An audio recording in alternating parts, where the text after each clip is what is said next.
Rantaro Amami is a character from Danganronpa V3 Killing Harmony. Unlike most of the characters, he's introduced without an ultimate talent, claiming that he can't remember what it is. He's initially set up to be a pretty important character before he's killed off in literally the first chapter, but that doesn't stop him from being vital to the story nonetheless. Let's take a closer look at Rantaro, the different aspects of his character, and why he's so important to the story of the game.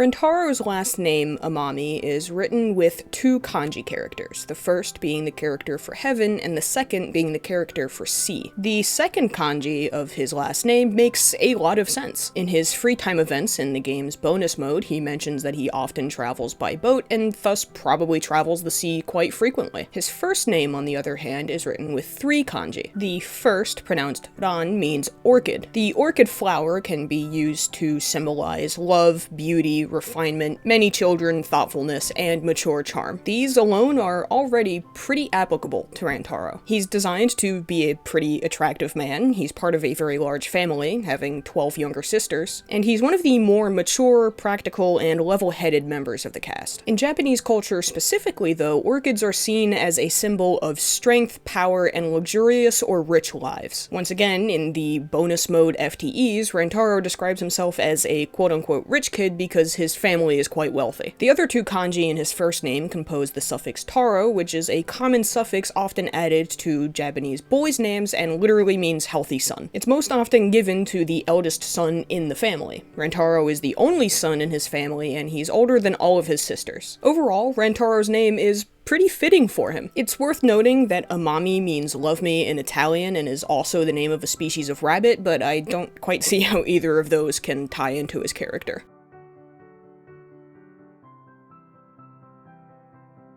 Now, don't get me wrong, Rantaro is a very handsome man, and I don't dislike his design or his appearance, but it doesn't give a whole lot of clues about him as a character. In-game, it's said his appearance causes others to assume he's a kind of playboy or womanizer. He says people frequently make this assumption because of the way he looks, and we even see this in action a couple of times. In his free time events with Kaede, she assumes that he's hitting on her when he's actually not. There's also the bonus scene in the first chapter where he paints Kaede's nails. Tsumugi, apparently frustrated and jealous about this, accuses him of knowing how to paint nails because he has multiple girlfriends, which he denies and insists otherwise. Rantaro's shirt displays the image of a ship's steering wheel. This can tie into the fact that when he travels, he usually does so by boat. Also, Rantaro wears a lot of jewelry. Like, it is so much jewelry. A necklace, bracelets, rings, and a whole lot of piercings. I'm pretty sure the exact piercings are, like, different between the different portrayals of him, which I think is pretty funny. I think Rantaro is very, very pretty. They went and they made him that pretty, and then they killed him first, which I just don't think is fair.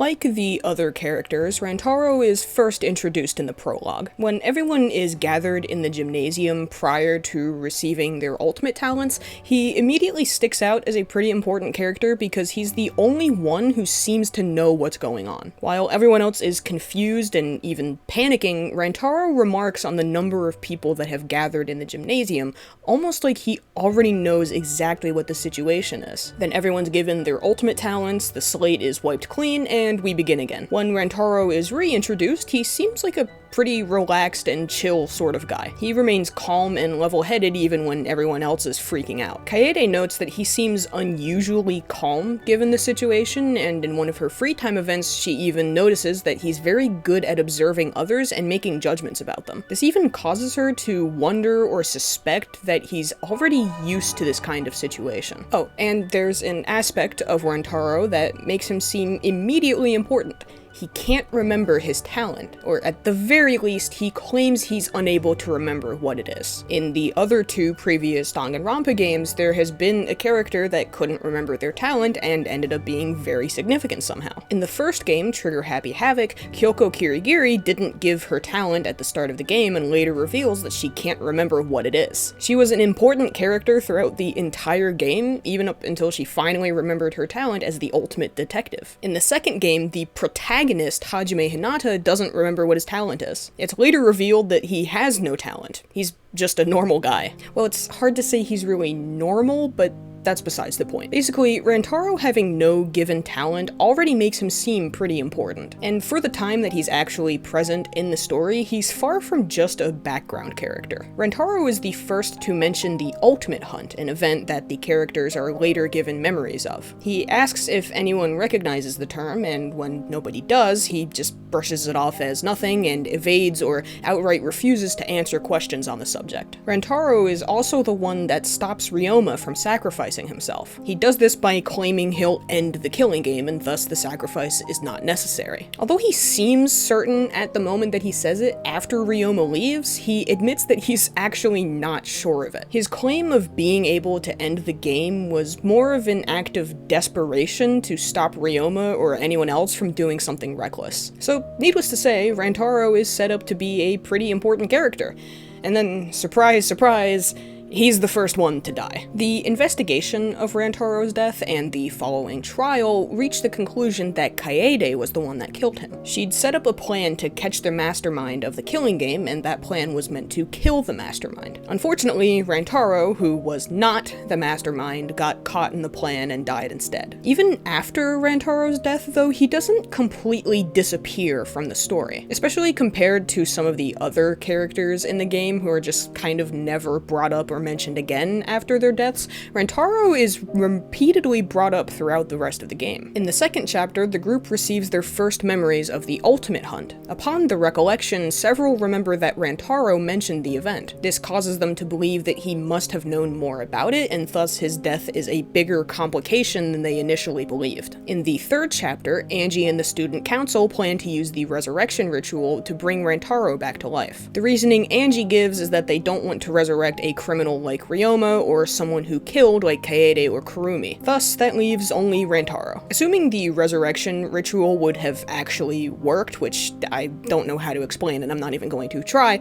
but Rantaro would not have been a bad choice to bring back because he seemed to know more about what was going on. At the very beginning of the fourth chapter, the player is shown little snippets of a video that Rantaro recorded prior to the game. The video is not played in its entirety, which leaves a lot of gaps until the full version of it is found later on. But it does serve the purpose of hinting that Rantaro is not fully out of the story. The fifth chapter has the discovery of Rantaro's ultimate lab, which Monokuma says is permanently closed because the person it belonged to, Rantaro, died before it could be opened. Since the labs have something to do with each student's ultimate talent, this implies that Rantaro's talent will eventually be revealed. And then in the sixth chapter, Rantaro returns as a central figure of the story. The case for his death is retried after the discovery of new evidence. The trial in this chapter reveals that Kaede was not the one that killed Rantaro. Instead, he was killed by the mastermind, Tsumugi Shirogane. This discovery throws the validity of the entire killing game into question. If Tsumugi was allowed to frame Kaede for her own murder and get away with it, what else could have been changed or manipulated to make the game blatantly unfair? It's incredibly interesting how Rantaro and his death come full circle in the end. Despite dying in the very first chapter of the game, he's arguably one of the most important characters.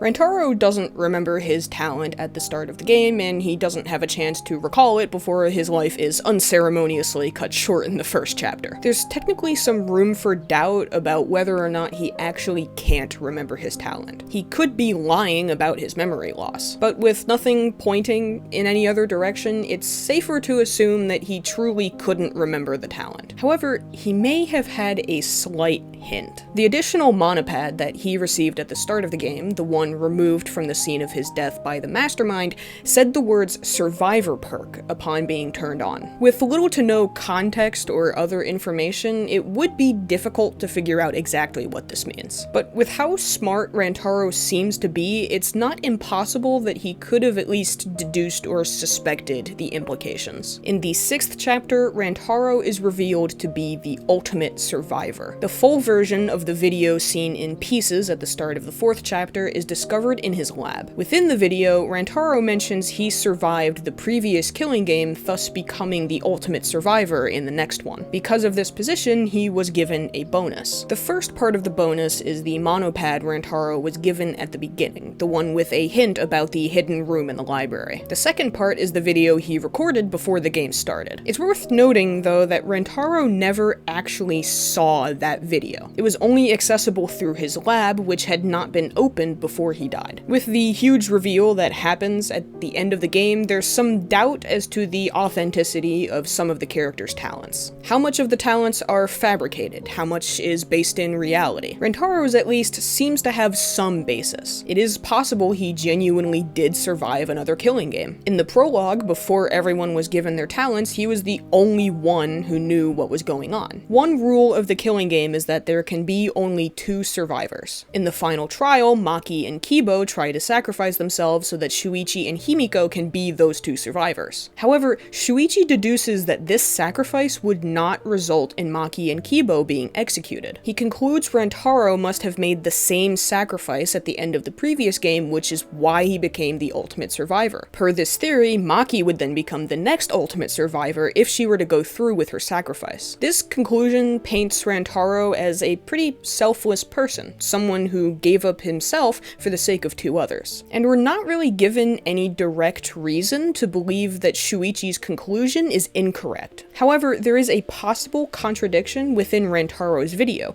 the claim that he quote-unquote wanted this killing game. So this raises the question, what does Rantaro mean by that? Was his sacrifice at the end of the previous killing game not actually selfless, but instead rooted in a desire to participate in another killing game? Well, maybe not. Let's consider the bonuses he received as the ultimate survivor again. First, there's the monopad. This tablet contained a hint about how to catch the mastermind, written by Rantaro to himself. He mentions the tablet and the hint in the recorded video, saying that he thought he would have used those to end the killing game. This reveals the purpose of the hint pretty plainly and simply, to end the killing game. Rantaro was hoping this could be achieved when he crafted that hint. He knew that truly defeating the game wouldn't involve outsmarting the other participants or getting away with a murder, but instead destroying the game at its source by exposing the mastermind. It's not impossible that the previous game Rantaro survived had its own ultimate survivor. Whether or not that person made it to the end of the game, the same conclusions Shuichi arrived at could still be determined, that someone sacrificing themselves at the end would become the next ultimate survivor. With this in mind, there's 2 possibilities. 1. Rantaro didn't know what would happen when he sacrificed himself and thus believed that he would be killed. Or 2, he did know what would happen and decided to sacrifice himself anyway, perhaps hoping that he would be able to put things together well enough for his future self to end the game without any deaths. Either option would have funneled into the same end result. Rantaro put together the bonuses he would receive as the ultimate survivor. He crafted the hint on the monopad with the hopes that it would help him end the game at the source. So when he says he wanted this killing game, I don't think he means it in the sense that he actually enjoyed it. Instead, it seems more likely that he wanted it in the sense that he wanted to end it.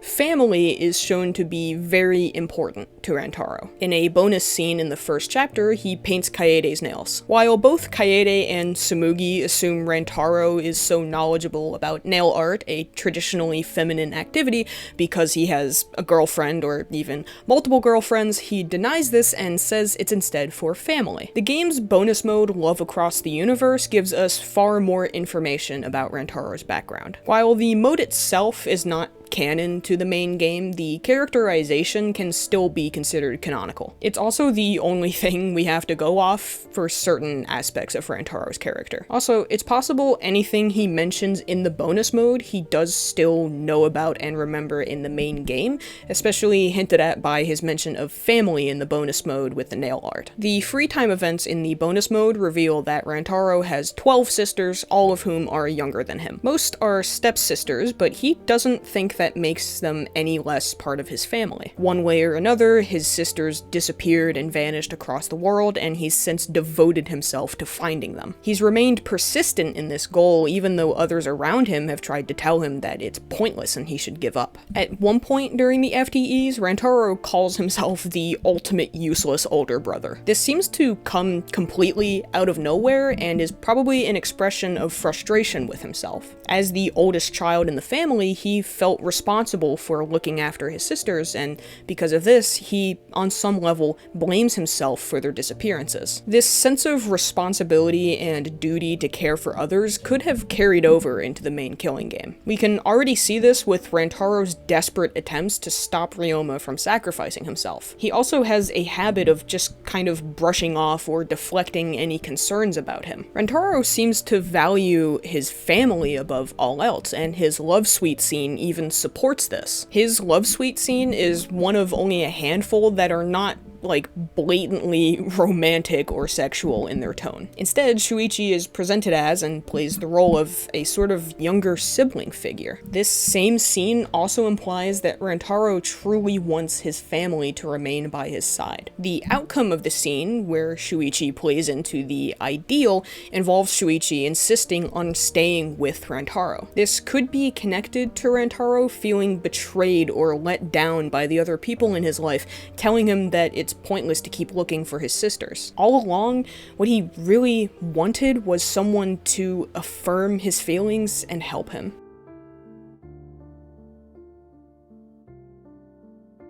In the game's bonus mode, Rantaro still can't recall his talent at the start, but he eventually remembers it as the Ultimate Adventurer. He earned the title while traveling. He helped research a disease affecting the residents of a remote village in the savannah. Rantaro enjoys traveling on its own. This is supported by things he says during his FTEs in the bonus mode, as well as some of the options and responses during the dates. While traveling, he would also help his family's business by searching for potential trading partners. However, the point of his travels probably switched from mere enjoyment of it to searching for his sisters. He's completely devoted himself to that objective and is willing to spend the rest of his life searching for his sisters, even if everyone else around him tells him that it's pointless. It's impossible to say for sure what Rantaro's talent in the previous killing game he survived was. The Ultimate Adventurer is really the only possibility we have, but there's no way to know for sure simply because we just don't have enough information.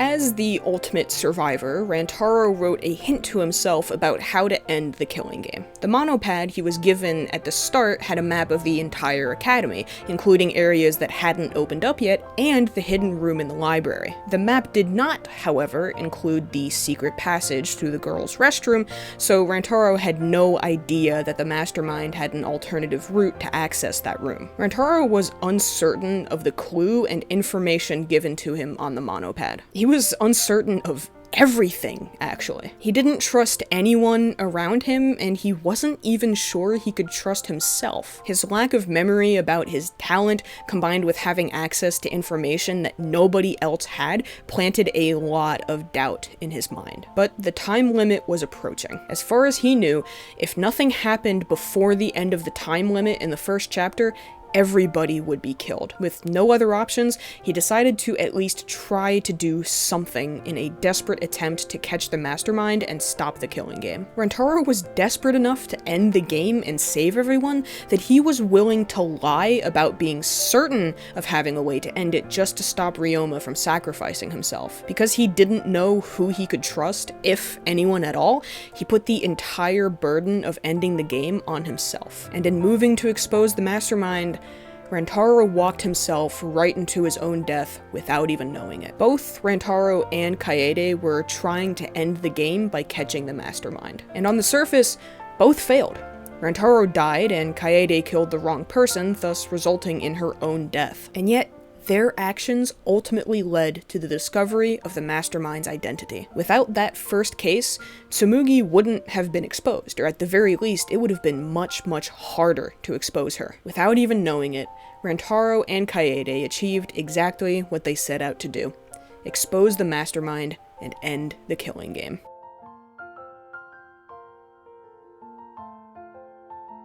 To really summarize everything, Rantaro is introduced, set up to be a very important character, dies in the first chapter, and then becomes even more important near the end of the game. I don't think there's another character in Danganronpa that does that.